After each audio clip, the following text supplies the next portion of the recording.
민원연의 미디어 탈곡기.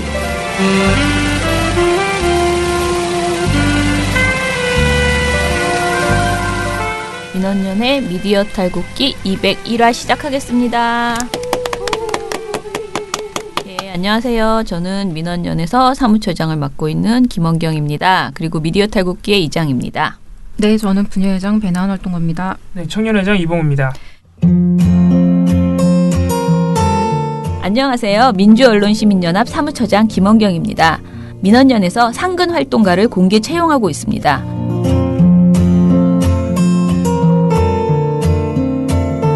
모집 분야는 언론 모니터 담당자와 홍보 담당자입니다.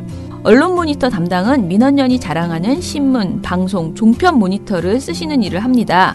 홍보 담당자는 영상 촬영 편집 분야, 그리고 소식지나 웹자보를 만드는 디자인 분야 등을 기다리고 있습니다. 서류 접수 기간은 2월 20일 화요일 저녁 6시까지입니다. 물론 지금도 접수 중입니다. 그리고 여러분이 아주 궁금해하실 급여 수준. 저희가 시민사회단체이다 보니 아주 많이는 못 드리지만 2018년 최저임금보다는 약간 더 드립니다. 민원연과 함께, 저와 함께 우리 언론을 바로잡는 뜻깊은 활동을 할 많은 분들의 지원 기다리겠습니다. 많이 지원해주세요.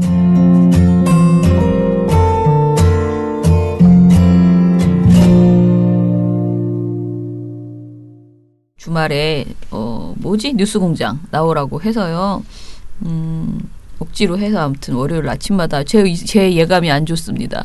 계속 이렇게 주말에 모시고 월요일 아침에 나가게 돼. 왜 하필 월요일 날 나오랍니까? 그게 거시기한 게 나에게는 나는 월요일이 그나마 시간이 있으니까, 그러니까 일요일에 쉬니까 쉬는 시간에 준비할 시간이 있으니까 다행인 것 같기도 하고, 그런데 또 하필 못 쉬잖아요. 그러면 일요일 날 여러 가지 문제가 있네요. 아무튼 그렇습니다. 자주 그 뉴스공장을 나가게 될 것 같습니다.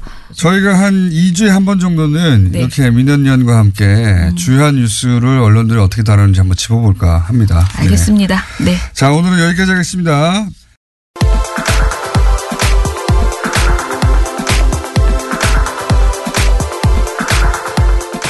미디어 스크랩 들어가도록 하겠습니다. 첫 번째로 제가 오늘 아침에 새벽에 아주 일찍 나와서 그 뉴스공장을 가기 위해서 일찍 나와서 이제 운전을 하는데 CBS를 들으면서 왔어요. 근데 CBS에서 정치부장이라는 분이 나와서 이 이야기를 하더라고요. 김일성 가면 오보 관련해서요. 정말 죄송하다라고. CBS는 해당 사진 기사를 즉시 삭제를 한 상태고 예. 또 기사 삭제만으로는 이제 그 책임을 다하는 것이 아니다 이런 이제 판단하에서 어제 낮에 그 잘못된 기사였고 독자들에게 사과를 드린다. 앞으로 잘하겠다 이런 사과문을 낸 바 있습니다. 예, 그 새로운 정정의 도구로 더 이상 사용되지 않기를 바랍니다. 예, 다시 한번 사과 말씀을 드리겠습니다. CBS 노컷뉴스가 평창 동계올림픽 여자 아이스하키 남북 단일팀 경기 중에 북한 응원단이 응원하는 장면을 사진을 찍으면서 거기에 캡션으로 김일성 가면을 쓰고 응원하고 있다라는 그런 캡션을 올렸어요. 자사 사진 보도를 오보라고 인정하고 이제 사과를 했고요. 그냥 그 기사만 내리는 게 아니고 그 사과문 독자 여러분께 사과드립니다라는 입장문을 통해서 이것이 사실이 아닌 것으로 판명돼 노컷뉴스 홈페이지는 물론 포털 사이트에서 삭제한 상태다. 독자 여러분께 혼란을 끼친 점 사과드리고 앞으로 정확하고 공정한 보도에 더욱 힘쓰겠다. 이렇게 올렸습니다. 이해할 수가 없는 나는 아무리 봐도 그러니까 이게 젊은 세대는 이런 생각을 할 수 있나요? 그러니까 저는 젊은 세대 기성세대의 차이가 아니라요. 말도 안 되는 김일성 그냥 말도 안 돼. 그 위원장의 얼굴이 전혀 이렇게 안 생겼다는 걸 나는 다 알고 있다고 생각하는데 왜 이런 거를 했는지 모르겠어요. 근데 이제 문제는 노컷뉴스 보도 이후에 벌어진 일이 더 심각하다고 생각하는데요. 노컷뉴스 자체가 잘못한 건 맞아요. 말도 안 되는, 그러니까 이게 악의가 아니라면 정말 실수라면 정말 어처구니 없는 기자의 그냥 자기 생각에는 이게 그 사람 닮았다라고 생각했는지 모르겠지만 너무 어처구니 없는, 그러니까 차라리 김일성 얼굴과 매우 비슷한 뭐 이런 식으로 했으면 또 그렇게 했으면 모르는데 그냥 김일성 가면 이렇게 썼거든요. 아니 이거 데스킹 했을 거 아니에요. 이건 참 그러니까 데스킹이 참 이렇게 김일성이라고 모두 전사적으로 생각한 거 아니에요. 꿈뻑꿈뻑했다는 거지. 근데 이제 문제는요. 이 보도 이후에요. 이거를 이용해가지고요. 이게 마치 사실인 것이냐 하는 그리고 그것이 기던 아니던 상관없다. 우리는 무조건 공격. 그리고 지금 자유한국당과 조선일보 그리고 그 저기 있잖아요. 하태경 의원. 꼭 그것뿐만 아니고 가짜 뉴스를 좋아하시는 많은 분들 있죠. 보수 분들이 이걸 엄청 퍼나르면서 이게 아직도 사실인 것처럼 분명히 오보이고 삭제됐음에도 불구하고 관련 뉴스를 계속 이용하고 있다는 게 심각한 문제인 것 같습니다. 그래서 노컷 뉴스도 삭제한 기사를 인용해 보도하거나 정파적 주장의 근거로 삼는 일이 없기를 정치권에게 이제 당부드린다. 올림픽과 정부를 흠집내는 소재로 삼지 말아야 된다라고 이야기를 하고 있습니다. 일단 자기가 워낙 잘못한 거기 때문에 뭐 남 탓할 건 하나도 없고요. 그러나 이것을 가지고 악의적으로 이용하는 특히 오늘 아침에 방송에서는 그 CBS 정치부장이란 분이 그 얘기를 하더라고요. CBS가 해당 기사를 삭제했음에도 불구하고 조선일보 등에서는 어제 인터넷판에 김일성 가면을 쓰고 응원했다는 주장이 나와서 논란이 되고 있다는 기사를 내보내면서 노컷 뉴스를 인용했습니다. 해당 사진이 김일성 사진이 아니라는 사실을 뻔히 알면서 삭제된 기사를 이용한 것이죠. 예. 조선일보 기사가 나간 시점은 이미 CBS가 잘못을 인정하고 기사를 내린 뒤였는데 삭제된 사진 기사를 근거로 북한 응원단이 체제 선전을 한다는 식으로 논란을 키운 것입니다. 예. 자유한국당도 대변인 명의의 논평을 통해서 평창 동계올림픽에 전범 김일성이 등장했다. 우리 여자 아이스하키 팀은 남북 단일팀에 희생이 됐는데 이것도 모자라서 김일성이 내려다보는 가운데서 경기를 펼치게 된 것이다. 이렇게 좀 다소 무리한 주장을 폈습니다. 오보인 것을 명백하게 오보인 것을 그냥 북한이 그런 의지가 하나도 없었고 아무런 잘못도 없고 신문에서 그러니까 언론에서 빚어진 해프닝인데 그걸 가지고 악용하는 거잖아요. 정쟁으로. 근데 뭐 악용 수준이 아니죠. 근데 그렇게 되면 진짜 가만히 있으면 안 되겠다. 그런 생각이 아무튼 저도 들었습니다. 네, 이게 얼마나 황당한 보도냐면은 그 북한에서 저렇게 만약에 얼굴을 쓰고 다닌다? 난리 납니다. 잡혀갑니다. 눈에 구멍 들어왔어요. 네. 그 김일성의 얼굴을 저렇게 훼손하거나 땅바닥에 떨어뜨려 놓은 응원단들이 많았다고 그러더라고요. 그렇게 땅바닥에 떨어뜨리거나 허가 없이 얼굴에 쓰고 다닌다?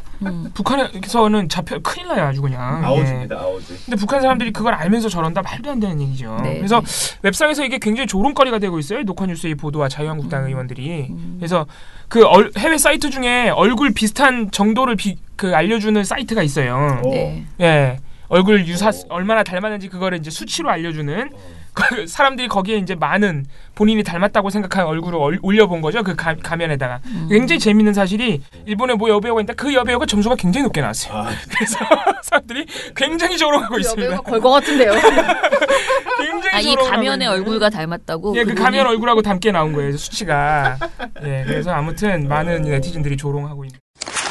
수화통역 없었던 지상파 3사 중계, 그 올림픽 중계요. 이것을 인권위에 진정한다고 합니다. 청각장애인들은 개막식을 제대로 즐기지 못했다. 왜냐하면 방송 3사가 모두 온전한 수화통역을 제공하지 않았다라고 합니다. MBC와 SBS의 생중계에서는 전혀 수화통역이 되지 않았고요. KBS는 연설하는 부분에서만 수화통역이 이루어졌다고 합니다. 그래서 장애인 단체 활동가들이나 많은 분들이 이것에 대해서 국가인권위에 방송 3사에 대한 차별행위 진정을 낼 것이다라고 밝혔습니다. 저도 제가 아는 장애인 분들이 그 페이스북이나 이렇게 보니까, 이거는 계속 이런 식으로 이제 이거를 실수였다 하면서 그냥, 이렇게 해주면 선의이고 안 하면 실수이고 이런 식으로 우리가 계속 그렇게 느꼈기 때문에 이런 일이 벌어진 거다. 세계적 행사에도 심지어 이런 일이 벌어진 거다. 그렇기 때문에 이번에는 그냥 지나가면 안 된다. 그래서 제대로 뭐 진정을 해서 기록을 남기고 그다음에 방송사가 이것을 이렇게 넣을까 말까라는 개념이 아니고 그냥 반드시 배치해야 되는 것으로 그렇게 해야 된다라는 이야기들을 하더라고요. 그래서 사실 장애 방송 관련해서는 지켜야 될 내용들이 되게 많아요. 근데 그런 것들을 방송의 내용에서 장애인의 인권을 지켜주냐 안 지켜주냐 이게 아니고 그냥 다른 모든 방송에 있어서 뭐 수화를 한다거나 뭐 자막을 깐다거나 뭐 여러 가지 그리고 장애인을 방송에 출연시킬 때 어떻게 해야 된다거나 이런 내용들에 대해서 지켜야 될 게 굉장히 많은데 우리나라가 그런 것에 대해서 한마디로 좋게 말하면 배려라고 하면서 배려는 안 해도 되고 해도 되고 그런 것이니 빼버리는 그러니까 굉장히 둔감한 그런 상황이에요. 그래서 좀 아무튼 이번에는 진짜 진정을 통해서 제대로 된 그 해결책 그리고 법안 마련 그런 그 방송사들이 이것을 비용이 아무리 들어가더라도 지켜야 하는 것 이런 것들로 좀 가져갈 수 있게 그런 계기가 됐으면 좋겠습니다. 네, MBC는 음성 동시 통역도 안 했어요. KBS, SBS는 그나마 음성 동시 통역을 했는데 네. MBC는 또 자막으로만 연설과 기타 발언들을 자막으로만 처리해서 네. 네. 자, 그리고 다음은 조선일보의 KBS 때리기? 이거 봉우 씨가 한번 해봐 주세요. 이거 좀 지난 보도인데 9일 보도입니다. 조선일보에. 지금 조선일보가 참 다방면에서 네, 열일하시죠. 아주 난리를 치고 있는데 지금 전투력이 높을 수 있죠.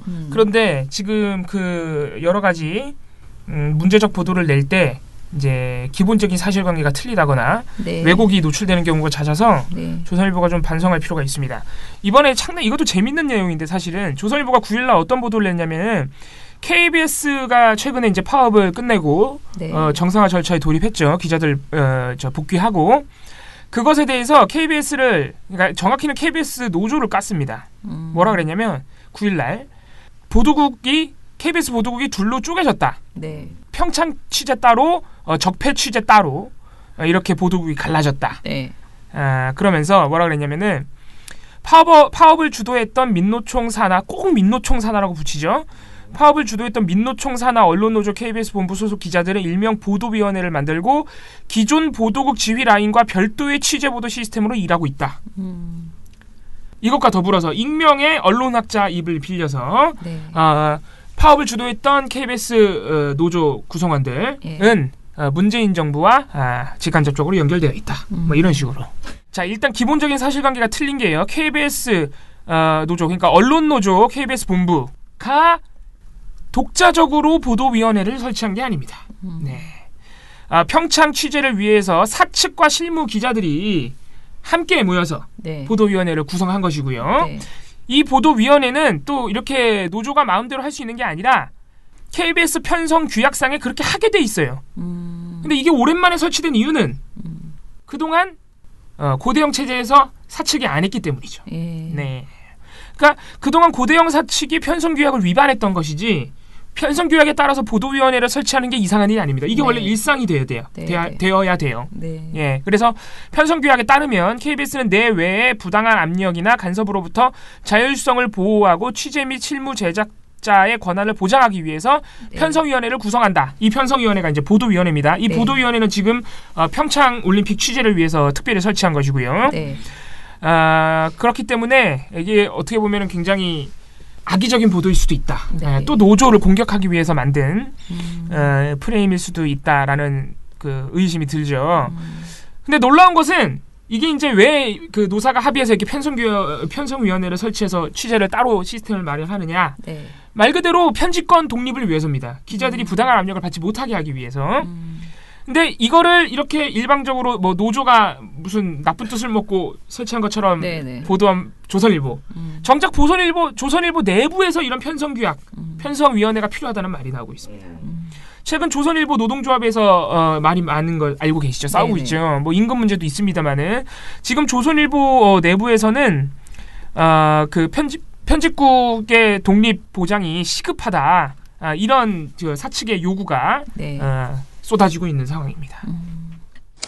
네, 그러면은 다음 소식 또 우리 그 언론계에서 또 다른 성희롱 관련된 성추행 관련된 이야기가 있나 봐요. 이거 나은 씨가 해주시죠. 다른 얘기는 아니고요. 지난번에 그 YTN 페이스북에 올렸던 네. 그분이에요. 아 그래요? 그분이 그때 지목했던 게 파이낸셜 뉴스하고 YTN 얘기였는데 YTN은 그 가해자분이 사각을 올리고 이제 어쨌든 진행이 된 거고 파이낸셜 뉴스에서도 성추행 의혹 그 연루 간부가 대기 발령 났다라는 그 소식입니다. 네. 근데 일단 정확하게 소식을 알려드리면요. 파이낸셜 뉴스에선 진상조사위원회가 열렸고요. 9일 오전 회의를 열고 가해자 간부에 대해서 대기 발령 조치가 아예 결정이 됐다고 합니다. 네. YTN 같은 경우에는 바로 8일자로 대기 발령이 났고 진상조사 방침을 세웠고요. 그 가해 기자는 7일 날 사내 게시판을 통해서 제기된 의혹에 대해 인정하고 사과글을 올린 바 있습니다. 근데 파이낸셜 뉴스 가해자는 현재로서는 의혹 자체를 부인하고 있다고 합니다. 나는 안 했다라고 얘기를 하고 있고 당사자 해명을 듣기 위해서 연락을 취했지만 연락도 받지 않고 있는 상황이고 해서 일단은 노무사 자문을 받아서 진상조사위가 피해자 가해자 만나서 상황 파악을 좀 해보겠다라는 계획을 세우고 있는 상황이라고 합니다. 제가 어제 집에서 있는데 미디어오늘 기자에게 전화가 왔어요. 근데 TV조선이 북한 응원단 숙소 촬영한 거 있잖아요. 그거를 가지고 TV조선에 물어봤대요.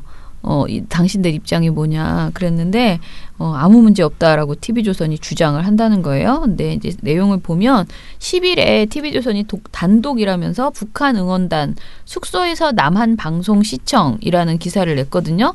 근데 이제 당연히 숙소를 너무 클로즈업을 해가지고 이걸 이제 한 거예요. 근데 이 보도에서 일정이 없는 휴식 시간 북한 응원단은 무엇을 할까요? 저희 취재진이 남한 TV를 시청하고 있는 북한 응원단의 모습을 단독으로 포착했습니다. 윤동빈 기자입니다. 숙소를 촬영을 해서 보여줘요. 사람이 이렇게 왔다 갔다 하는 그런 모습들, 텔레비전 보는 거 이런 걸 보여주거든요. 그런데 기자가 밤이 되면 숙소에서 우리의 TV 방송을 시청합니다. 딱히 비밀스러운 시청도 아닌 듯 두 사람이 나란히 앉아 보기도 합니다. 라고 이야기를 합니다. 그런데 리포트 뒤에는 또 이런 말도 있어요. 북한 주민의 남한 TV 시청은 자본주의 날라리풍이라며 북한 정권이 가장 민감하게 반응하는 부분입니다. TV조선 윤동빈입니다. 라고 보도를 하거든요. 근데 이제 이게 당연히 비판을 많이 받았을 거 아니에요. 그랬더니 TV조선 측 입장이 아무 문제 없다라고 하면서 전 국민의 관심사를 취재하고 보도하는 것은 언론이 당연히 할 일이다. 북한 사람이 남한 TV를 본다는 보도를 사생활 보도와 동일선상에서 비교하는 것은 무리이다. 라고 이야기를 했습니다. 또 응원단의 모습이 뒷모습만 등장하거나 얼굴을 식별할 수 없었기 때문에 사생활 침해 우려도 없다라고. 근데 이제 클로즈업하면 보여요, 진짜로. 휙휙 지나가도 이렇게 주장을 했습니다. 그리고 동의하고 촬영했냐라고 물으니까 앞서 말한 입장에는 할 말이 없다라고 이렇게 조선일보 측이 말을 했대요. 근데 이제 저한테 이거를 전화를 해서 물어봤다고 했잖아요. 그래서 제가 뭐라고 했냐면 기사에서도 대략 나왔는데. 일단은 우리나라에서 지금 TV를 트면 남한 TV밖에 안 나와요. 북한 TV가 안 나와요. 아시다시피. 근데 이 사람이 지금 남한에 내려와 있는데 텔레비전이 있으니 틀었으니 남한 TV가 나오겠죠. 이게 뉴스예요? 그러니까 지금 남한에 놀러 온 사람한테 지금 미국에 가는 사람, 미국에는 그나마 한국 방송이 있지만 외국에 나간 사람한테 텔레비전 있어도 텔레비전 보고 있는데 얘네들이 지금 남한 TV 보고 있다 그러면서 아니, 무슨 이걸 한 것도 이게 일단은 말이 안 되고요. 그 다음에 엄연히 휴식을 취하라고 준 사적인 공간이에요. 그 기간 동안에는 그 공간은 완전히 그 사람들이 쓰는 곳이거든요. 그 사람들이 거기서 앉아서 진짜 뭘 하던 그 사람들이 만약에 벗고 왔다 갔다 해도 근데 그걸 왜 찍냐고 이게 미치지 않고서야 그걸 뭐 하려고 그렇게 들여다보면서 엄청난 것을 구한 것처럼 그렇게 쳐다보냐고요. 그래서 이거는 명백한 사생활 침해다. 자꾸 말도 안 되는 소리 하는데 얼굴을 식별할 수 없기 때문에 사생활 침해 우려가 없다. 자기네들이 만약에 그 사람들이 정말 노출이 심하거나 그러면 자기네들이 잘라서 안 보일 수는 있겠지만 누군가는 분명히 그걸 계속 몰래 보고 있다는 거기 때문에 이건 명백하게 사생활 침해고요. 그다음에 이 사람들이 북한에서는 이게 날라리풍이라 볼 수 없는 방송인데 지금 얘네가 보고 있다는 거는 얘네 징계해라 이렇게 일러바치는 것밖에 안 되거든요. 근데 이것도 굉장히 비도덕적인 진짜 또라이 같은 방송이에요. 진짜 이게. 미쳤네 진짜. 네. 그래서 아무튼 이래저래 그러니까 이런 식의 그 몰래 촬영 같은 게 뭐 클로즈업해서 막 당기는 거 이런 건 진짜 예전에 우병우와 그 검사할 때 우병우한테 굽신거리는 검찰의 모습이라든가 이런 거나 할 때나 그거는 엄밀하게 말하면은 공적인 그 수사를 하고 있는 상황이니까 그렇게 했지만 도대체 남의 집에 가가지고 그거를 클로즈업을 당겨놓고 그게 사생활이 아니다라고 그 사람 테레비보는 그 사람이 어떤 행동한 것을 북한에 일러바치는 이것도 문제없다. 이 모든 것이 다 너무 말 같지도 않다라는 생각이 듭니다. 굉장히 후진적이네. 네, 예, 요즘 TV조선과 조선일보는 어떤 사람들이 씻고 나와서 수건으로 얼굴을 이렇게 막 닦으면서 나오는 그게 막 나오고, 네, 그 과자 더미 같은 것들 이렇게 쌓여 있는 것도 막 보여주고. 아니, 얘네 왜 그래요? 진짜 이상해요. 담배 피는 거 막 이런 게 다 얼굴이 나와요, 진짜 다. 그래서 댓글에 뭐라 그러냐면은 이 사람들을 아무리 고층 아파트 아무데도 비치지 않는 데를 줘도 드론으로 촬영할 놈들이다 이런 말들을 댓글에 썼더라고. 그러니까 정말 심각해요, 진짜. 관음증이 도를 넘어선 거죠, 이제. 화장실부터 시작해서 이제 집안까지. 이재용 판결문 관련 소식을 오늘 마지막으로 좀 전해드려야 될 것 같은데요. 네. 지금 논란이 많이 있죠. 집행유예가 나면서 지금 대법원에 또 이목이 집중되고 있는데 지금 오마이뉴스가 법조 기자단으로부터 1년 출입 금지 징계를 받을 위기에 처해 있습니다. 네. 그 이유는 오마이뉴스가 지난 9일에 이재용 부회장 2심 판결문 전문을 공개했어요. 네. 자사 지면을 통해서 온라인 지면을 통해서. 그런데 이 부분이 지금 법조 기자단 사이에서는 내규를 위반한 것이다. 기자단 사이에 어떤 규칙을 위반한 것이다. 네. 다들 일부러 보도를 안 하고 제한적으로 하고 있는데 오마이뉴스가 독단적으로 공개를 했다. 그래서 1년 출입 금지에 중징계를 지금 논의하고 있습니다.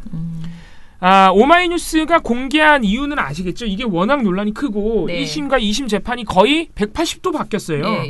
1심도 물론 너무 형량이 적다고 비판을 받았습니다만은 실형이 집유가 아니었거든요. 근데 1심이 인정했던 대부분의 뇌물, 국외재산 도피 이런 부분은 2심이 전부 부인했죠. 논란이 커서 오마이뉴스는 이거를 공개를 할 때 독자 여러분들이 전문을 꼼꼼히 읽고 이 논란의 여부를 판단해 달라. 국민의 알 권리를 위해서 공개한다. 이런 취지를 밝히고 이제 공개를 한 것입니다. 근데 이제 법조 기자단에서는 이거를 이제 규칙 위반으로 기자단 내부 제재 대상으로 보고 있는 것이죠. 기자단 내부에서는 이게 이제 내규뿐만이 아니고 현행법 위반이라는 얘기도 나온다고 합니다. 근데 현행법 위반과 관련해서는 2심 판결문을 공개했을 때 적용 가능한 규정은 일단 없어요. 그래서 뭐 법조 기자단 규약 이런 걸 봤을 때 저 현행법 여부를 봤을 때 형사소송법에 따르면 압수수색 영장, 선고 이전의 법원 헌법재판소의 판단, 선고일에서 14일이 지나지 않은 대법원 판결을 보도에 제한하고 있습니다. 2심 판결문은 지금 들어가 있지 않죠. 그래서 뭐 현행법 위반과 관련해서는 조금 어렵지 않느냐 이런 건데 어쨌든 간에 지금 기자단 내부의 규칙으로 징계를 내리려고 하는 것이죠. 그런데 이에 대한 반론도 만만치 않습니다. 기자단 내부에서도 뜻이 엇갈리고 있어요. 그래서 한 일간지 기자 같은 경우에는 이름을 밝히지 않았습니다만은 본인은 처음부터 이 전문을 공개해야 한다고 주장했지만 기자단이 받아들여주지 않았대요.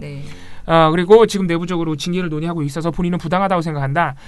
국민의 알 권리를 위해서 공개해야 할 어떤 조건을 충족시키는 판결문이라 생각한다. 이런 의견을 밝히는 기자도 있고, 뭐 이제 다른 기자들 같은 경우에는 다른 언론들도 전부 제한적으로 보도하고 있는데 이거는 분명히 굉장히 지금 난처하고 곤란한 상황이 맞다. 그래서 징계에 어느 정도 동의하는 의견을 낸 기자도 있고요. 법조계에서 또 시민사회계에서는 국민의 알 권리를 위해서 공개하는 것이 맞다.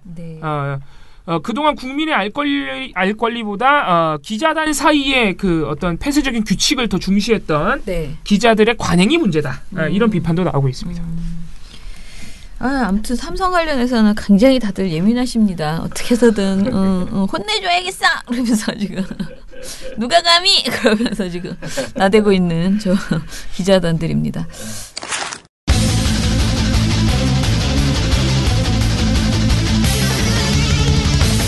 자, 그러면은 이제 미디어 스크랩은 이것으로 마치고요. 나쁜 보도 스크랩 해보죠. 오늘 누가부터 할까요? 누구? 종편부터 한번 해볼까? 그러시죠. 그러시지요. 한번 해보시구랴. 예, 지금 TV조선 얘기가 오늘 TV조선이 정말 이 평창 올림픽을 맞이해서 기행 특집을 벌이고 있는 것으로 보입니다. 지금 네. 방금 나온 그 사생활 침해 뉴스, 네. 응원단 사생활 침해 뉴스도 그렇고. 그러니까 오늘자 조간신문 보신 분들은 또 알고 계시겠지만 미디어 오늘도 아침신문 속가보기로 비판을 했는데 네. 조선일보가 또 요새 관심을 두는 부분이 지금 어제 돌아갔죠 북한에 김여정 선전선동부 부부장 김정은의 혈육이죠 백두혈통 김여정의 임신 여부에 대해서 조선일보가 굉장히 관심이 많습니다. 네. 오늘 아침 조간신문에도 나왔고 네. 아무튼 그래서 굉장히 이상한 상황인데 그래서 별거에 관심이 많으셔. 왜 이렇게 자꾸 남의 임신에 이렇게 관심이 많을까? 12일자 조간신문에 조선일보가 김여정 임신을 보도했지만 네. 사실도 아니에요. 확인된 바 없습니다. 이거 사실 지난주에 7일날 무려 지난주 수요일날 네. TV조선이 이미 먼저 하고 있었어요. 김여정 임신에 대해서.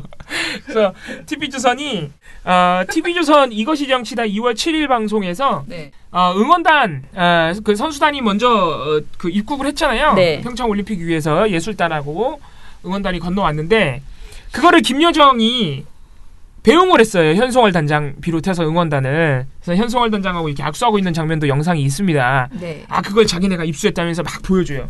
그럼 한참 보여주면서 그걸 보여주는 내내 그 대화의 주제가 뭐냐면 김여정의 옷 매무새가 이상하다. 약간 배가 튀어나와 있다. 임신했을 가능성이 높다.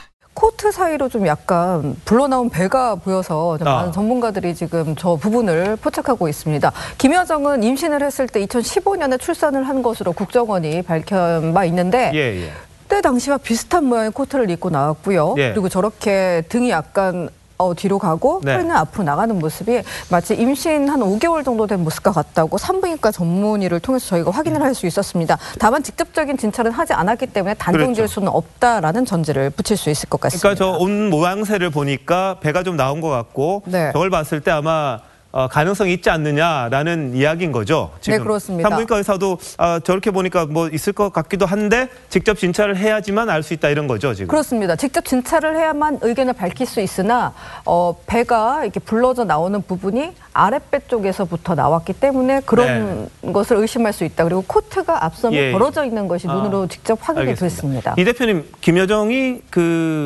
첫째를 낳았죠. 네, 2015년 10월경에 가능성이 10월 말경에 아들을 낳은 걸로 알고 있거든요. 그렇으면 지금 정도에는 뭐 배임할 가능성은 충분히 있지 않을까 하는 생각이 듭니다. 2년 정도는 뭐 충분히 가능하죠. 알겠습니다. 자, 현송은 오늘 또 화제가 됐습니다. 다른 게 아니라 들고 있는 백이죠. 라는 주제로 한 10분간 대담을 나눴습니다. 그걸로 진짜 자존심 상한다. 아니 대단하지 않습니까? 그럼 임신도 안 하고 항상 배가 튀어나와 있는 사람 나 같은 사람은 상당히 기분 나쁘다. 아니 왜 남이 배를 보고 그래? 진짜 짜증나게. 이날 그것뿐만 아니고 지금 정말 그날 방송 정말 심각해서 제가 여러 가지 다 쓰다가 지금 보고서 아직 못 낸 상황이라 좀 아쉬운데 김여정 임신설 플러스 그 10분 동안 약간 양념처럼 얘기한 게 또 하나 있어요. 그 영상을 보면은 김여정이 아무래도 그 굉장히 높은 사람이잖아요. 그 혈육으로나 그러니까 김정일의 혈육이기도 하고 김정은의 거기다가 이제 부부장이니까 굉장히 위치도 높고 그래가지고 현송월 단장이 이렇게 악수를 하면서 고개를 숙여요. 이렇게 목례를 합니다. 그걸 보고 또 난리가 나요. TV조선 기자들이. 왜요? 왜? 이것 봐라. 김여정이 굉장히 저렇게 높은 사람이다. 그건 당연한 거잖아요. 몰랐어. 그러니까 저런 사람이 넘어오는 것은 자 여기서 제가 오늘 할 방송 내용이 연결이 되는데 그겁니다. 진짜? 그러면 트럼프 대통령 오면 미국 올림픽이에요. TV조선이 그런 얘기까지는 안 해주고요. 전 세계 올림픽이다 보니. 자 그래서 결국 TV조선의 결론은 뭐냐 평양 올림픽이라는 건데 여기서 굉장히 재밌는 장면이 연출됩니다. 저는 TV조선이 워낙 많은 문제적 방송을 하지만 이날 거의 역사의 정점을 찍었다. 그거를 왜 지금 어제 냈어야지 보고서를. 금요일날 처장님께서 대본을 써달라 그래서 제가 그 대본 쓰다가 못 썼어요. 예. 굉장히 재밌는데 정말 이게 너무 재밌어서 제가 이미 금요일날 우리 활동가들한테 공유를 하긴 해서 나머지 우리 이정희 PD랑 배나 활동가는 좀 재미가 떨어졌을 텐데 이게 제가 굉장히 정말 재밌습니다. 예. 자, 그리고 이어지는 방송 내용이 정말 스펙타클한데 결론은 뭐냐? 저런 현송월이 꾸벅꾸벅 인사하는 저 대단한 사람, 저 사람이 넘어오기 때문에 평양올림픽이라는 정말 놀라운 결론에 도달합니다. 인간관계 같아요. 자, 정말 보고는 믿을 수 없는 TV조선의 정말 쇼인데 정말. 자, 제가 그 가장 재밌는 장면, 정말 제가 볼 때는 방송 역사의 정점을 찍었어요. TV조선이 이날. 이것이 정시타에서 TV조선 김미선 기자가 최진봉 교수 패널과 설전을 나눕니다. TV조선이 김여정 부부장의 파견, 북한의 이 파견의 의미를 굉장히 분석을 해요. 그럴 수 있죠. 근데 이 분석의 내용이 굉장히 이상한데 최진봉 교수가 뭐라고 분석하냐면은 우리나라에 어쨌든 평창 올림픽이 성공적으로 개최하기를 원한다는 마음을 보여주기 위한 가장 최선의 방법 중에 하나라고 저는 생각을 해요. 김여정을 내려보내는 것 자체가. 그러니까 김미선 기자가 곧바로 뭐라고 반박하냐? 가장 최선의 방법 중에 하나라고 저는 생각을 해요. 김여정을 내려보내는 것 자체가. 근데 그러다가 평양올림픽이 돼버리면 어떡하죠? 근데 그러다가 평양올림픽이 되면 어떡하죠? 자, 이게 진짜 실제 워딩이에요. 이게. 그게 뭐지? 놀라지 이거 의심하지 마세요. 실제 워딩이에요. 심지어 이분 기자예요. 미치겠다. 굉장히 황당하죠. 그래서 최진봉 교수가 굉장히 당황해가지고 절대로 그럴 일 없다고 저는 생각을 해요. 근데 자꾸 이제 뭐 보수 언론에서 그렇게 얘기하시는데 김여정이 온다고 해서 우리가 물론 김여정이 오는 것에 대해서 보도는 할 수 있지만 너무 이렇게 유난을 떨면 안 돼요. 사실은요 정부가 유난 떠는 것보다 어찌 보면 언론사들이 더 유난을 떨어요. 이 문제에 대해서. 김여정 막 일거수일투족도 따라갈 거 아니겠습니까? 무슨 옷을 입었느냐, 어디 가서 밥을 먹었냐, 뭐 누구를 만났냐, 이러다 보니까 김여정이가 중심에 돼. 김여정이 보도의 이 상황의 중심이 돼버린다라고 지적을 해요. 너무 약하게 대답했어. 평양올림픽을 되게 하는 건 너잖아. 이렇게 말했어야지. 그렇게 하고 싶었겠죠? 니네들이 만들고 있잖아. 자, 이렇게 또 상식 수준으로 점잖하게 반박을 하자. 김미선 기자의 재반박이 아주 환상적입니다. 최진봉 교수를 갑자기 편파적인 패널로 몰아붙입니다. 이러다 보니까 김여정이가 중심에 되는 거예요. 근데 좀 평론가로서 좀 중심을 잡고 생각하셔야 될 게 이건 충분히 가치를 둬야 돼요. 왜냐하면 김정은의 유일한 혈육이거든요. 자기 형도 죽였는데 공주님이라고 떠받든 유일한 혈육이란 말이에요. 그걸 보는다. 그렇죠. 그럼 진짜 마지막 카드를 던진 거니까 의미가 크잖아요. 그러니까 의미가 있다는 거예요, 제 말은. 평양올림픽 될 수 있다는 거. 진짜 논리 시험을 쳐야 돼. 정말 황당한 상황입니다. 그리고 이렇게 두 사람이 설전해버리니까 당황한 윤정호 앵커가 뭐라고 정리를 하냐면 이분도 굉장히 웃겨요. 뭐라고 정리를 하냐면은 김여정이 오니까 평양올림픽이 돼버렸다. 이렇게 논리를 가져가는 것은 바람직하지 않다고 알겠습니다. 지금 뭐 김선 앵커가 이야기하는 거는 이제 김여정에게 말씀하신 것처럼 온갖 관심이 쏠리다 보면 이 평창올림픽의 본류보다는 이 외부 것들에 더 신경이 쓰이는 게 아니냐라는 그 우려인 것 같은데요. 이상하지 않으세요? 자기들이 외부 다른 것들에 자꾸 신경. 자, 이 지적은 김미선 기자가 한 게 아니라 최진봉 교수가 한 지적이에요. 그러니까. 근데 이 지적을 우려를 김미선 기자가 했대. 김미선 기자는 이 우려를 한 게 아니라요. 평양올림픽 주장만 2번이나 했어요. 이 짧은 시간에. 이분들은 전체적으로 좀 생각을 좀 다시. 네, 제가 볼 때 이분들은 정말 뭔가 논술 재시험을 쳐야 된다. 더맨더머 수준이지 지금. 정말 뭐 놀라운 상황입니다. 대박이다. 네. 아무튼간에 이런 놀라운 일이 하나 있었고 MBN에서도 재밌는 일이 있었습니다. MBN 시사 스페셜 2월 4일 이거 일요일 방송인데 이날 MBN에서는 가짜 뉴스를 방송하는 또 초유의 사태가 벌어졌습니다. 아무튼 이 평창올림픽이 굉장히 싫은가 봐요. 이 종편들은. 배승희 변호사라는 분이 있는데 이분이 그분 장난 아니더라. 내가 요즘 그분 좀 또 새롭게 그 사람 원래 옛날에 많이 안 나왔던 사람이죠. 이분이 약간 뉴페이스예요. 예, 저도 굉장히. 근데 이름은 좀 들어본 이름이잖아. 배승희 그러니까. 근데 실제로 보니까 모르는 사람이야. 근데 장난 아니더라고. 뉴페이스 패널인데 굉장히 젊고 그래서 또 MBN이 이 종편이 하도 예전에 패널들이 연령층이 너무 높지 않냐는 비판을 받은 바가 있어서. 젊은 패널로 좀 바꾸는 경향이 있어요. 제대로 우기는 캐릭터더라고. 근데 이분 진짜 장난 아니에요. 정말 보수 구구파의 논리를 가감없이 보여주는 분인데 이분이 상당히 재밌는 일을 또 벌였습니다. 이분이 그래서 이날도 평창올림픽 예술단 공연 8일 예정돼 있으니까 이게 4일 방송이니까 나흘 전부터 벌써 종편들은 난리가 난 거예요. 그 공연에서 뭘 할지. 그래서 이날 또 보수 패널들이 굉장히 많은 비판 발언을 했는데 그중에 배승희 변호사가 뭐라고 했냐면은 그 인공기 소각 그 영상이 굉장히 유튜브에 많이 올라와요 요새. 네. 그 영상을 언급하면서 뭐라 그러냐면은 그 인터넷에서도 2030 세대를 중심으로 해서 뭐 인공기를 태우고 그걸 또 SNS에 올리는 그런 운동을 좀 하고 있는데 그런 심정은 뭐 충분히 인정은 됩니다. 그런데 뭐 태극기를 우리가 달지도 못하고 뭐 북한의 스키장에 가면서도 태극기를 떼고 가라고 하고 이 얘기를 듣고 있던 패널 장윤선 기자가 좀 유명하죠. 그래도 TBS에도 잘 나오고. 싸우시더라고 둘이서 아주. 장윤선 기자가 저건 가짜 뉴스입니다라고 지적을 해요. 그래서 진행자 이제 김만음 앵커가 정리를 해줍니다. 가짜 뉴스입니다. 가짜 뉴스였어요. 정말 가짜 뉴스입니다. 그래서 이제 2030 세대들을 중심으로 해서는 왜 태극기를 우리가 마음대로 못 따느냐 이런 반발이 좀 있는데.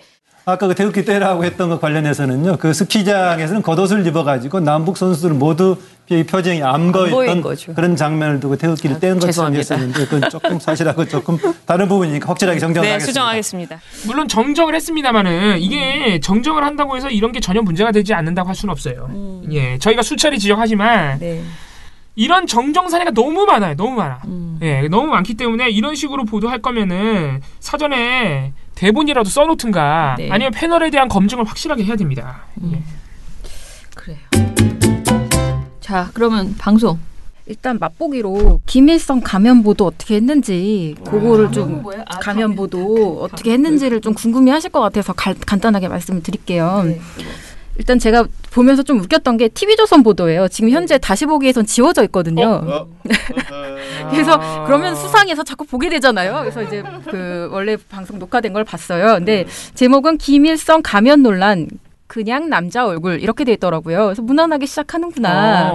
제목은 괜찮았다. 논란이라고 한 건 좀 웃기지만 그래서 보도를 좀 봤는데 뭐 앵커 멘트가 앵커 멘트 쭉 나오고 이제 기자가 쭉 설명을 하는데 젊었을 적 김일성 얼굴과 흡사해 김일성 가면이란 지적이 나왔습니다 하면서 이제 화면 보여주고 뭐 이렇게 하는 건 다른 매체랑 비슷해요. 근데 차이점이 뭐냐면 TV조선하고 채널A는요.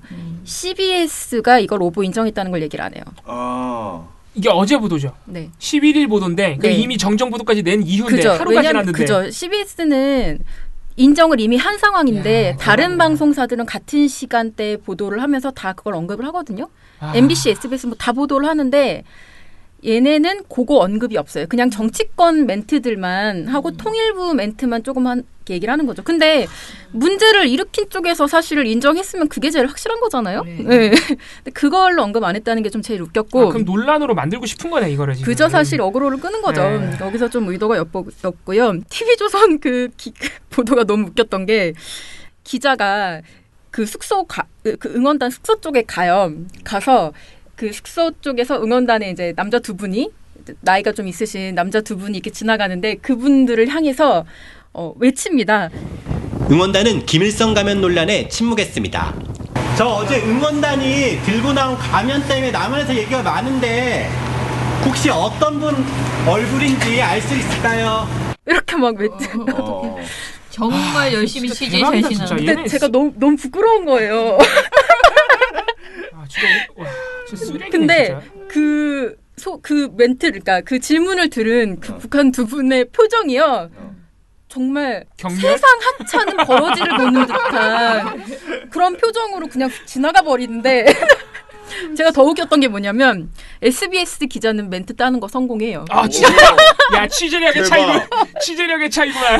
네, SBS 그러니까 T존은 어쨌든 대답을 못 들어요. 그리고 T존은 보도 말미에 응원단은 김일성 가면 논란에 침묵했습니다. 이렇게 대답 정신 나갔네 진짜. 그러니까 제가 봤을 땐 기본적으로 대답을 들을 생각이 없었던 거예요. 그러니까 맞아. 말도 안 되는 방식으로 그냥 질문을 고래고래 내는 질문했다 이런 느낌만 주고 그렇게 해버리고 간 거고 SBS 기자는 직접 로비까지 가가지고 이제 정상적으로 취재를 해서 멘트를 딴 거죠. 말도 안 되는 논란이다라고 하니까 그 똑같은 분들인 것 같아요. 그러니까 그 응원 캠프에 있는 분들인 것 같더라고요. 남자분들이 나와서 SBS 취재진이 북측 응원단이 머물고 있는 인제 스피디움을 직접 찾아 물었는데 단순한 응원 도구였을 뿐이라고 설명했습니다. 거긴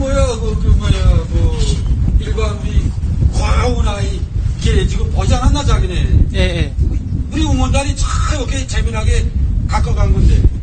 그러는 거 아니다. 막 이렇게 제대로 설명하시더라고요. 그러니까 그거 보면서 너무 웃겨가지고. 네. 이거는 저 영상 비교하는 거 영상으로 만들어가지고 홍보해야 되는 거 아닙니까? 그러니까 까이는 T조와 받아주는 SBS. 아 이거 진짜 창피한 줄 알아야지. 정신 나갔나 봐. 네, 그래서 그런 차이가 좀 있었고요. 참 이 와중에 영상은 또 왜 내려? 부끄러운 건 안 하보다 그래도.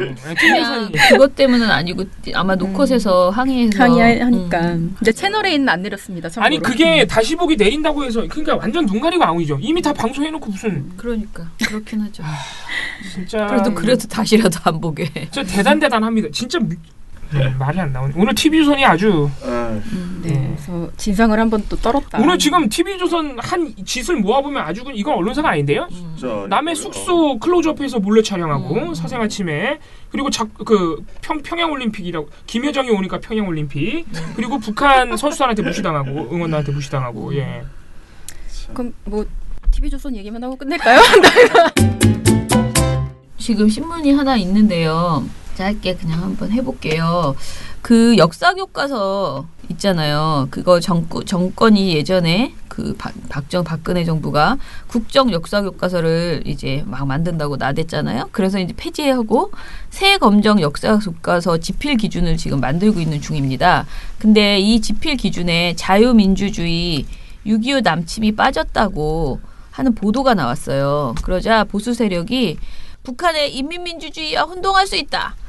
자유민주주의가 빠져서 그 다음에 북한의 불법성을 제대로 명시하지 않았다. 그러니까 6.25 남침이 빠져서 그렇게 이제 비난을 했습니다. 그런데 이제 이에 대해서 이낙연 국무총리는 지난 5일에 국회 대정부 질문에서 연구진의 개인 의견이고 아직 확정된 게 없다라고 선을 그었어요.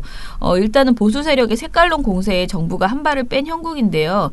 완성되지도 않고 지금 지필 기준을 만들고 있는 상황이기 때문에 한국교육과정평가원에서도 초안일 뿐이고 국민 의견을 수렴하겠다라고 발표를 했습니다. 학계에서는 검열로 악용될 수 있는 지필 기준은 최소화해야 된다라고 주장을 해왔었는데요. 학계 입장과는 달리 지필 기준에 들어간 특정 용어를 가지고 이 보수 언론들이 이제 난리가 난 거예요. 이거 가지고. 근데 이 사안이 얼마나 보도가 많이 됐냐면요. 2월 3일에서 2월 8일까지 조선일보가 7건이나 보도를 했습니다. 이거를 같은 기간에 경향신문은 한 건도 보도하지 않았고요. 한겨레는 한 건을 보도했거든요. 근데 조선일보만 7건이에요. 중앙일보도 한 건, 동아일보도 2건 뿐이거든요. 그러니까 조선일보 혼자 총공세에 나섰다. 게다가 사설까지 배치해서 난리가 났다라고 보면 될 것 같습니다. 조선일보는 2월 3일에 그러니까 일단은 2번이나 일면 보도로 이 관련 내용을 싣거든요. 근데 2월 3일에 교과서 지필 기준 초안서 자유가 빠졌다. 라면서 2월 3일 보도 그 일면에 배치를 했습니다. 또 하나는 제목이 교과서 지필 시안서 북세습 6.25 남침 빼라는 건데요. 이거 두 개 다 일면 배치 보도고 사설도 제목이 6.25 남친 북세습 북인권 다 뺀 새 정부 교과서 시안이라는 제목입니다. 사설에서 뭐라고 하냐면은 이 시안을 만든 연구팀은 역사학 교수와 교사 등 20명으로 알려졌다. 국정교과서를 앞세워 반대하던 이들도 포함됐다고 한다. 결국 이런 좌편향 교과서로 남이직 자식들을 물들이려고 그토록 집요하고 폭력적으로 국정교과서 반대 운동을 해온 것이다. 진짜 세다. 예, 이렇게 정리를 했습니다. 남이집 자식을 물들이려고 좌편향 교과서로 대단하죠. 예, 조선일보 진짜 이제 정말 보통이 아니야. 선수야 선수. 이거는 그냥 자기네들이 당을 만드는 게 더 낫겠어. 극우 정당 하나 만드는 게. 지금 조선일보 요새 하는 거 보면은 자유한국당도 아니고 약간 대한애국당 그러니까 스탠스예요. 예, 극우 정 완전히 정말 극우 정당 하나 만드는 게 낫겠어요. 자, 그리고 그날 아까 말한 2월 7일 날요. 신면 전체를 다 또 관련 보도로 채우거든요. 그래서 제목이 새 시안대로면 역사 교과서 좌파 사관으로 싹 바뀐다.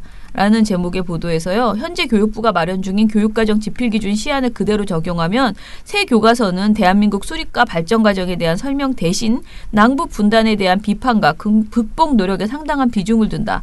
좌파 학자들이 주장하는 분단 극복 사관과 분단 체제론이 교과서에 그대로 들어오는 것이다. 종래의 역사 교과서 좌편향 논란이 특정 사실을 넣고 빼거나 서술 방향 등에서 빚어졌다면 이번에는 교과서의 기본 틀이 바뀌어 더 큰 논란이 예상된다라고 보도를 했습니다.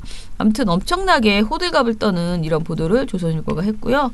조선일보 말고 다른 언론들은 비교적 아까 한 건, 두 건 뭐 이렇게 비교적 굉장히 간단하게 다뤘다고 했잖아요. 중앙일보도 사설은 하나 썼어요. 역사 교과서가 5년마다 뜯어고칠 정권 전리품인가라는 제목의 보도를 했는데 여기에서도 마찬가지로 두 가지 그 자유민주주의와 6.25 남침이 빠진 상황을 두면서 정권 입맛에 따라 교과서를 꿰맞추려 한다는 의혹이 퍼졌다라고 이렇게 정리를 합니다. 전체적으로 보면은 이 사안을 방송 중에서는요. TV조선과 채널A만 보도를 했더라고요. 비교를 해보니까 TV조선은 6.25 남침 뺀 역사교과서 집필 시한 일파만파라는 보도에서 거의 조선일보랑 비슷한 내용을 보도를 했고 채널A도 새 역사교과서 이념 논란 6.25 남침 빠졌다라는 제목의 보도에서 또 마찬가지로 거의 다 조선일보랑 거의 베껴 쓰는 수준의 그런 보도였어요. 이 사안을 확실하게 비판한 신문은 한겨레 뿐이었어요. 그러니까 한겨레는 이건 이념 공세다. 보수 언론의 이념 공세다라고 분명히 했고요. 한국일보는 좀 또 애매한 짓을 했는데 그러니까 이념 논쟁이라는 이건 이념 공세다라고 정확하게 지적하는 것이 아니고 약간 양비론적으로 학계의 의견들을 이렇게 가져다가 실어주는 그런 식의 보도를 했습니다. 한겨레 보도를 이제 말려드리면서 마무리를 하면요. 한겨레는 그 이낙연 국무총리가 자유한국당 질문에 대해서 정부 입장은 아니다라고 해명한 부분을 비판을 했습니다. 한겨레는 이 총리가 문재인 정부가 역사학계의 요구를 반영해 정한 지필기준 최소주의 원칙에 대한 기본적인 이해도 없이 섣불리 사견을 표명했다라면서 라는 역사학계 비판을 인용을 했고요. 그러니까 저는 이렇게 좀 누가 이렇게 좀 부적절한 정부에서 그런 발언을 하면 저는 이게 좀 너무 약했다. 이 발언은 조금 뭐 전문성이 부족했다. 아니면 부적절했다. 이런 얘기도 언론이 할 수 있어야 된다고 생각하는데 한겨레가 그 이낙연 총리의 발언에 대해서 아무튼 역사학계의 주장을 가져다가 지적하는 식의 그런 보도를 한 거죠.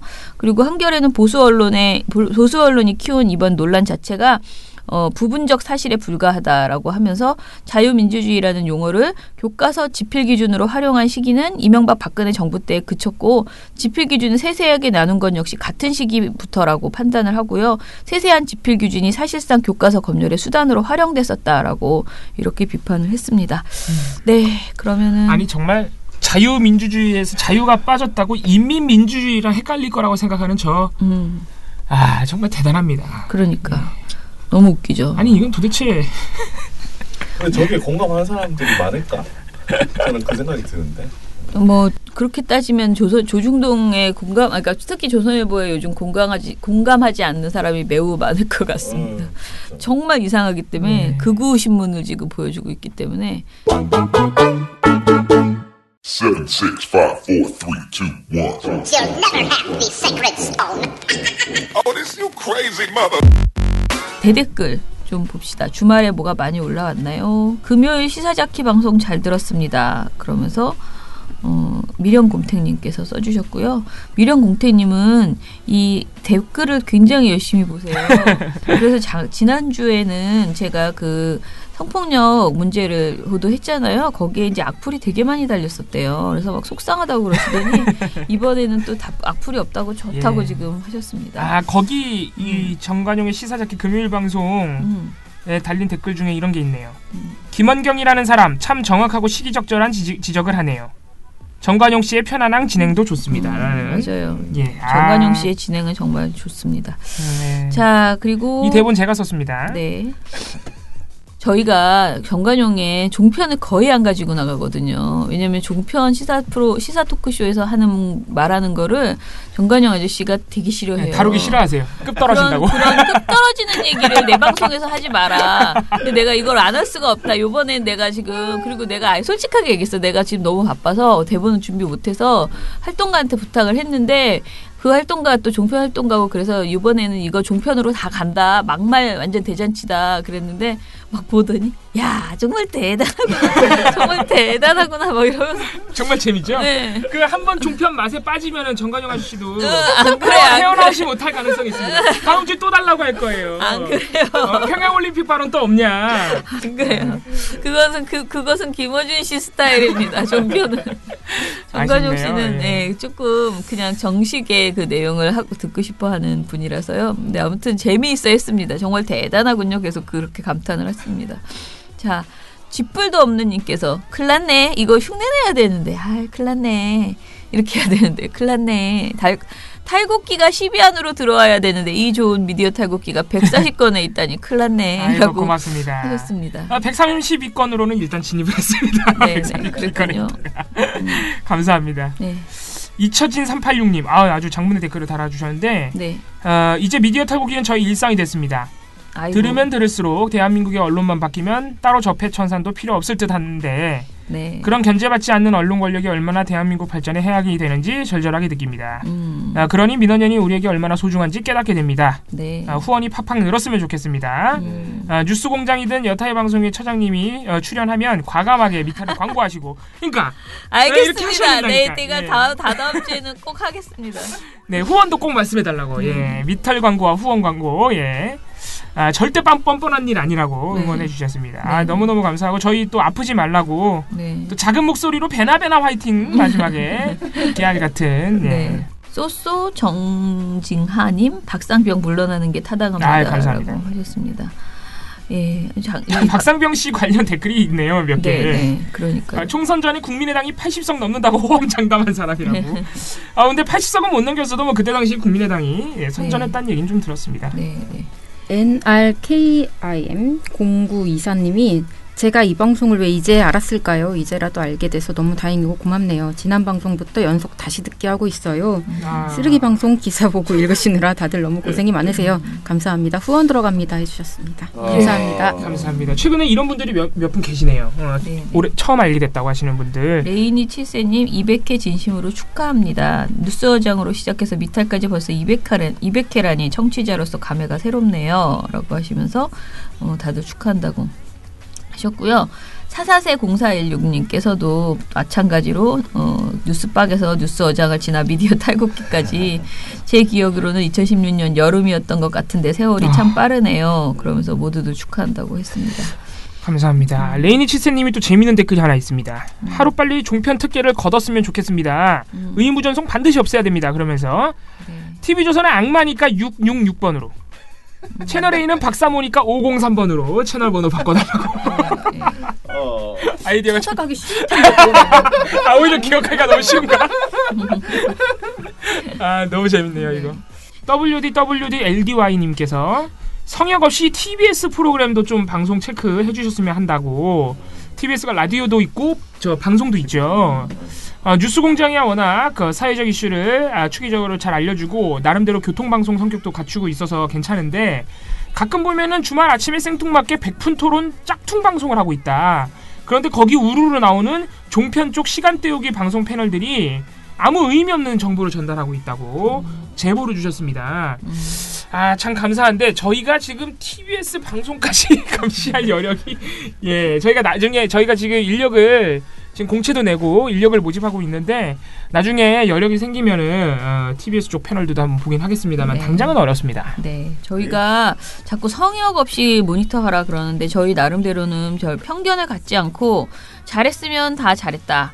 저희 가끔가다 조선일보도 잘하면 뭐 아주 정말 가뭄에 콩나듯이 하긴 하지만 가끔 합니다. 그래도 그래도 괜찮다라고 얘기할 때 있고요. 그리고 뭐 JTBC가 잘못됐을 때는 또 무리하게라도 아무튼 뭐 저희 하거든요. 근데 자꾸 성역 없이라고 하는 성역은 없지만 이 빈 공간 사각지대가 많습니다. 저희가 못합니다. 일단은 여력이 안 돼요. 그리고 여력이 안 되는데 아무거나 눈에 보인다고 그냥 하지도 않다가 자꾸 지적을 하기 시작하면요. 이것도 지적하는 것도 약간 공평해야 되거든요. 그래서 하기 시작하면 저는 쭉 다 해야 된다고 생각을 해요. 그래서 조금 라디오 TBS나 이런 라디오 모니터링까지 저희가 하기에는 아직은 좀 어렵겠다. TBS 하면 또 OBS도 해야 되고 아마 할 게 많아집니다. 죄송하다는 말씀을 드리겠습니다.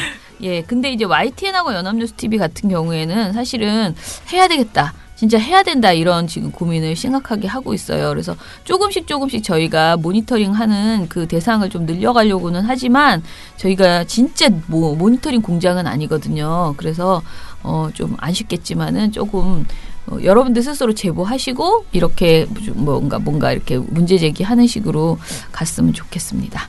그러면은 저희 오늘 미디어 탈곡기 좀 오늘 너무 좀 바빴던 것 같아요. 그죠? 늦게 시작해서 그런가 마음이 급했어요.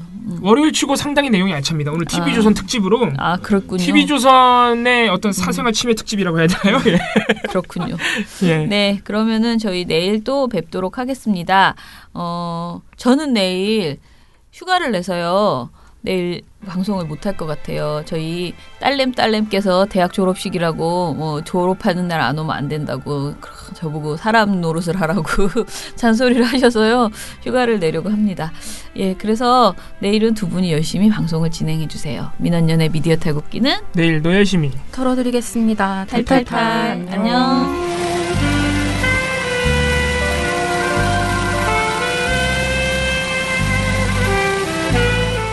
우리 아빠는 슈퍼맨이에요.